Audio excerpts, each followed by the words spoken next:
Welcome to Marketecture, where you can get smart fast with in-depth interviews of leading technology vendors. I'm Jeremy Kagan, and I'm here with Bruce Amick, the COO, and Marina Petrova, the CEO, and the co-founders of Intentful.ai. They're going to tell us a little bit about how our machine overlords are going to rule the world, and I, for one, welcome them. But we want to get right down to it. Welcome, Bruce and Marina. Thank you so much for joining me. Thanks for having us. Thank you. And I guess the first question we really have to ask is, what do you do? First, again, thanks so much for inviting us. Intentful is a content creation company, and we just had a webinar yesterday, and we do this all the time. And we recently started saying that we are possibly one of the oldest companies working with generative AI. And oldest in the world of AI is almost 2 years, which sounds funny, but given how things change, that's a lot of time. So we do content creation with the help of AI. It's not just AI, it's also data, and it's also tracking the performance results. So basically, it's a new way to create content. When you're actually out there selling, who are you competing against, and how would you differentiate yourself against some of the many names we're hearing right now? It's a bit confusing in the generative AI market. For example, if I'm aware of Jasper, how are you different from a Jasper or somebody like that?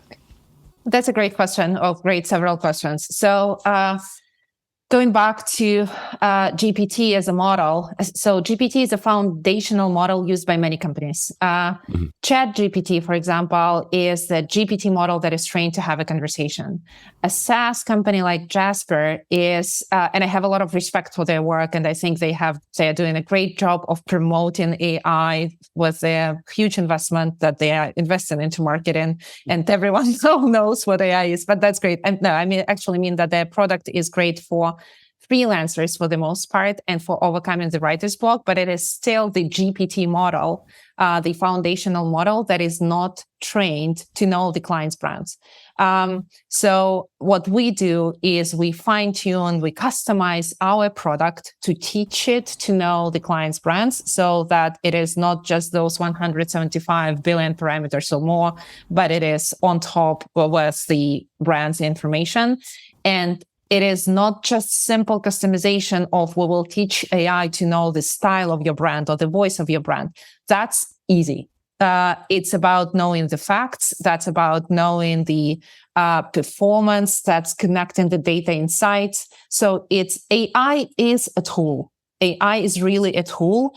And our point of difference is first that we train the model. And the second one is that we can combine all of those elements, the human expertise, the data insights, the performance metrics, to make sure that the content we deliver is actually relevant to the brand communication goals and their own KPIs.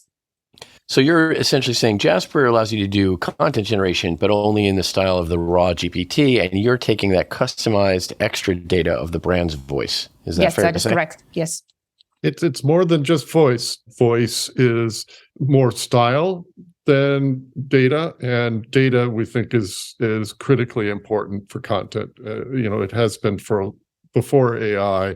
AI just makes it much more accessible and implementable. Knowing the actual aspects of the product that may have just been released or is about to be released is critical to the content you create, along with knowing the audience segments and that as well. So you know that your content is going to be reflecting certain audience intents is important. And I would like to go back, Jeremy, to your question about the customers, because that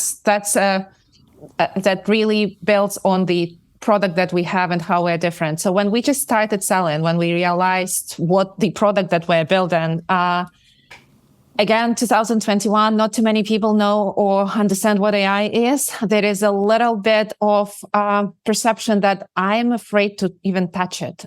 Can I have my brand? Can my content be created with the help of AI? Is it going to sound like robot-based? Fortunately, we had several clients initially who are innovative thinkers, who are people who understand the innovation and how it could help their business. And we signed the first clients relatively fast. And they understood. So we have the review process. Sometimes there are too many rounds of review. We actually have different types. We have a client, they have 300,000 pages on their website. So they understand the value of content. And for them, we are publishing a lot of pages directly to their CMS. At one point, it would be like 100 long form, 1,000 word articles a week, that would go directly published from our platform, reviewed by our QA people, fact checking, style, everything. And that would go published directly into the client CMS because the client understands the value. They see the results. We provide them with frequent analytics on how the content is performing, what needs to be tweaked, and so on. There is another client where the management of the company, they are like, I'm all for it. I want to do it. But then there is a marketing team that is a little protective, and I understand them. They're protective. I want to make sure that my voice is there, my brand is there. And we did have a little bit, like initially, there was a little bit of a pushback from the marketing team, like, I don't want to use your AI content. But then once they started seeing the results, they are one of our biggest advocates now. Of course, we still have those rounds of reviews, but still.